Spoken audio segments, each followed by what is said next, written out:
Kim Jong-un, kekuasaan, kejahatan, dan rencana Tuhan yang terus bergerak. 1. Mengapa kita harus membahas Kim Jong-un? Tuhan Yesus Kristus tidak pernah membiarkan satupun pemimpin besar di muka bumi tanpa pengawasannya. Ia melihat hati, menimbang perbuatan, dan menentukan masa depan dengan adil. Hari ini kita membahas Kim Jong-un bukan untuk mencaci, tetapi untuk menyelidiki kebenaran, memahami perannya di dunia, dan bertanya, apakah Tuhan sudah, sedang, dan akan terus bekerja dalam hidupnya. 2. Biodata dan masa kecil. Nama lengkap, Kim Jong-un. Lahir, tanggal 8 Januari antara tahun-tahun 1982 sampai tahun 1984, di Pyongyang, Korea Utara. Ayah, Kim Jong-il. Ibu, Ko Yong-hui. Kakek, Kim Il-sung, pendiri negara Korea Utara. Saudara, Kim Yo-jong, adik perempuan, Kim Jong-kol, kakak laki-laki. Kim Jong-un dibesarkan dalam lingkungan sangat tertutup. Ia menjalani pendidikan dasar di Pyongyang, lalu dikirim ke Swiss dengan identitas palsu untuk menempuh pendidikan lanjutan. Ia digambarkan teman sekolahnya sebagai sosok yang pendiam, menyukai bola basket, dan suka tertawa, namun bisa sangat emosional. Tuhan sudah melihat masa kecil Kim, sejak ia tidak memilih dilahirkan dalam dinasti politik. Ia adalah anak dari sistem, lahir bukan atas keinginan, tapi karena rancangan manusia. Namun di balik semua itu, Tuhan tetap melihat jiwanya sebagai ciptaannya. 3. Pendidikan dan persiapan kekuasaan. Pendidikan di Swiss, nama samaran, PAON, atau Kolpak. Belajar di Universitas Kim Il-sung, ilmu militer dan fisika. Menjalani pelatihan sebagai penerus dinasti oleh ayahnya sejak 2009. Resmi diumumkan sebagai pemimpin setelah kematian ayahnya pada Desember tahun 2011. Kim Jong-un dibesarkan untuk memerintah, bukan untuk mengabdi. Ia dilatih untuk menguasai rakyat, bukan melayani mereka. Namun tetap saja, Tuhan Yesus punya rencana yang lebih tinggi dari pelatihan manusia. 4. Awal kekuasaan dan aksi brutal.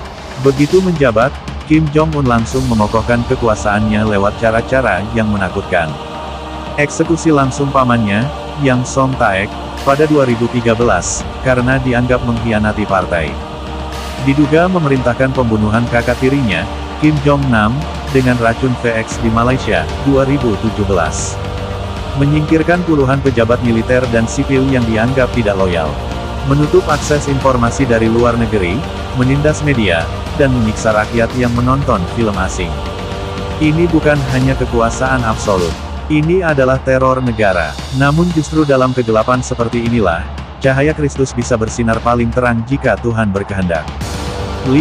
Kejahatan-kejahatan sistemik. Tuhan tidak buta. Kejahatan-kejahatan ini tercatat di mata sorga. Pelanggaran hak asasi manusia. Ribuan orang dikirim ke kamp kerja paksa. Disiksa, kelaparan, dibunuh. Bahkan anak-anak dihukum karena dosa orang tuanya. Uji coba senjata nuklir dan rudal balistik. Menentang perjanjian damai dunia. Mengancam Korea Selatan, Jepang, dan bahkan Amerika Serikat. Propaganda dan pemujaan berlebihan. Warga wajib menyembah foto Kim Jong-un seperti Tuhan. Anak-anak diajarkan bahwa Kim tidak pernah buang air karena dia suci. Kelaparan dan manipulasi ekonomi. Rakyat kelaparan sementara elit pesta pora. Wabah kelaparan 1990-an kembali membayangi di masa pandemi. Tuhan sangat membenci ketidakadilan, pemujaan manusia, dan penindasan rakyatnya. 6. Tokoh-tokoh dekat Kim Jong-un. Kim Yo-jong, adik perempuan, ahli strategi propaganda, tangan kanan. Ri Yong-kol, kepala program misil dan rudal. Jo Yong-won, sekretaris partai, pengendali partai pekerja. Choe Ryong-hae, mantan tangan kanan Kim Jong-il, kini pejabat senior. Pak Jong-chon, komandan militer utama.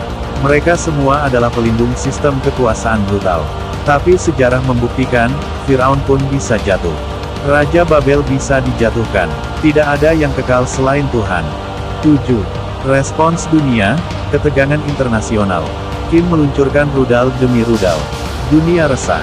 Perdamaian tergantung pada satu tombol merah di mejanya. Serangan rudal ke Laut Jepang dan mendekati wilayah Amerika. Pembicaraan damai dengan Donald Trump tahun 2018 sampai tahun 2019 namun gagal. Terbaru, peluncuran 12 roket ke arah Korea Selatan, 2025, menambah ketegangan.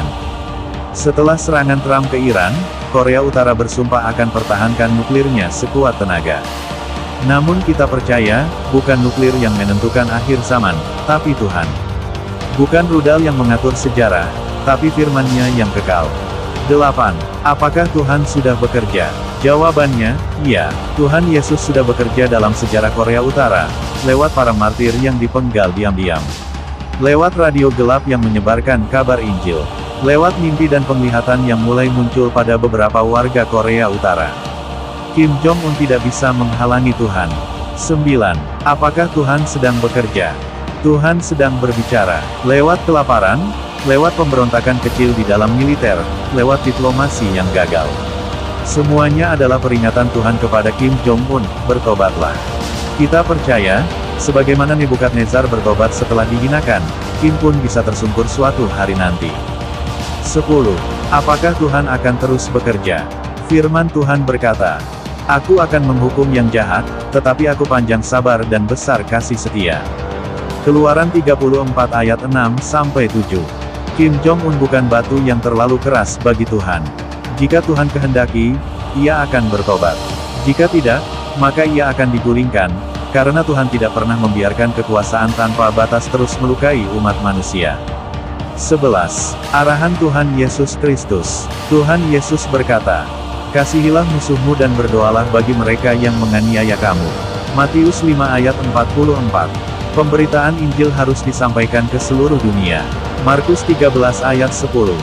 Aku datang bukan untuk memanggil orang benar, tetapi orang berdosa supaya mereka bertobat. Lukas 5 ayat 32. Jadi, inilah arahan Tuhan. Doakan Kim Jong-un setiap hari, agar Tuhan menjamah hatinya. Jangan takut mengabarkan Injil, bahkan untuk Korea Utara. Percayalah bahwa Tuhan sedang bekerja, meskipun lewat jalan yang tersembunyi. Penting, tulisan ini bukan untuk menghakimi. Ini adalah suara dari hati yang takut akan Allah yang hidup. Kita percaya bahwa di balik segala kegelapan, Tuhan tetap duduk di atas tahtanya. Tidak ada pemimpin yang terlalu jahat untuk disentuh kasih karunia Tuhan. Tapi juga tidak ada kejahatan yang tidak akan dihukumnya pada waktunya. Tugas kita, terus menulis, terus mendoakan, dan terus bersaksi dengan gentar, dengan cinta, dan dengan takut akan Tuhan. Soli Deo Gloria, Tuhan Yesus memberkati.